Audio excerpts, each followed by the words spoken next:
స్థలం మీరు police protection కావాలి వాళ్ళకి లెటర్ ఇచ్చారు. ఏ రీజన్ ప్రకారం ఇచ్చారు? మీ దగ్గర ఏం ఆధారం ఉంది?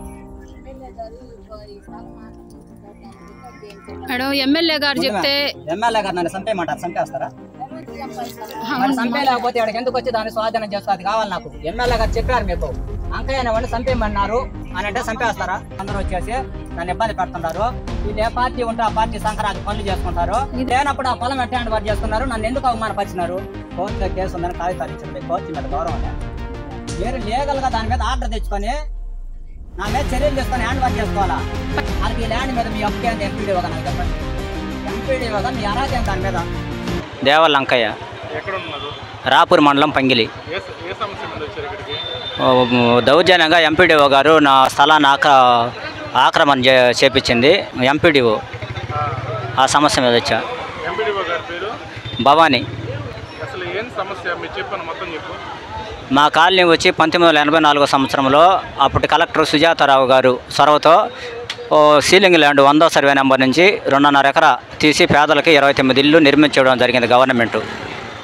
ఆ గవర్నమెంట్ ఇచ్చిన స్థలం కాకుండా 29 కుటుంబాల వారి ఆధీనంలో 10 సెంట్ల నుంచి 50 సెంట్ల వరకు ఉంచుకొని ఇల్లులు కట్టుకొని కూడా ప్రస్తుతం మరికొంత భూమిని కూడా ఆధీనంలో ఉంచుకొని అనుభవిస్తున్నారు.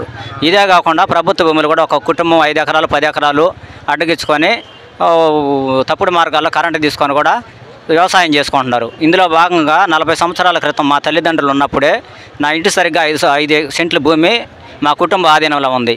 దీన్ని నేను నా గృహ అవసరాల నిమిత్తం ఉపయోగించుకుంటూ అనుభవిస్తున్నాను. ఇందులో దీనికి సంబంధించి 2023 సంవత్సరంలో దేవల్ల సుబ్బరాయుడు, దేవల్ల వెంకటరమణ కానిస్టేబుల్, దేవల్ల చిన్నయ్యని వారు ఆక్రమణ చేయడానికి ప్రయత్నిస్తగా నేను కోర్టును ఆశ్రయించి ఆ స్థలాన్ని అలాగే ఉంచే విధంగా అడ్డుకున్నాను. కోర్టులో కేసు జరుగుతుంది.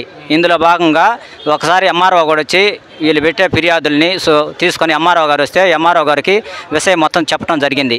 ఈ విధంగా వీళ్ళ చుట్టుపక్కల కూడా 10 సంఖ్యలో 10 ఎకరాల ప్రభుత్వ భూములు ఉన్నాయి. ఒక ఆధీనంలో 60 సెంట్లు 50 సెంట్ల భూములు ఉన్నాయి. నా ఒక్కడే ఉద్దేశపూర్వకంగా నన్ను ఇబ్బంది పెడుతున్నారు. నేను ప్రజా సమస్యల మధ్య పోరాడే వ్యక్తిని, ఏదైనా అవినీతి అక్రమాలు జరిగిన అడ్డుకునే వ్యక్తిని. కాబట్టి ఈ తప్పుడు పనులు చేసే వాళ్ళందరూ ఏకమైన నన్ను ఇబ్బంది పెడుతున్నారని చెప్పి చెప్పడం జరిగింది. మాదే అంటే అందరూ ఎట్టా వేసుకున్నారు, నేను కూడా అట్టే వేసుకోండి. నా ఇంటి ఆధీనంలో ఉంది. దాని మీద నేను కోర్టుకు కూడా వెళ్ళుండా. ఈ విషయం ఎంపీడీఓ గారికి కూడా తెలుసు.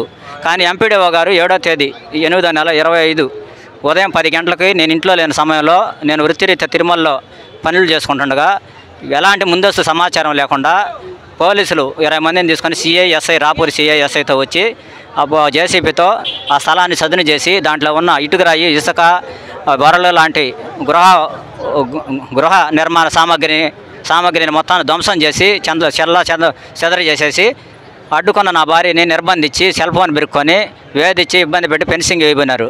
ఈ విషయం తెలిసి నేను మధ్యాహ్నం 2:30 గంటలకు అదే రోజు మధ్యాహ్నం 2:30 గంటలకు వచ్చి ఎంపీడీఓ నిలదీగా సరైన సమాధానం చెప్పకుండా భవానీ బెదిరింపు ధోరణితో నేను చేసేది నీ వల్ల ఏమవుతుందో చేసుకో, నాకు ఎమ్మెల్యే గారు చెప్పాడు నేను చేస్తున్నాను, నీ చేతను ఏదైతే అది చేసుకో అని చెప్పి అక్కడి నుంచి వెళ్ళిపోయింది అర్ధాంతరంగా.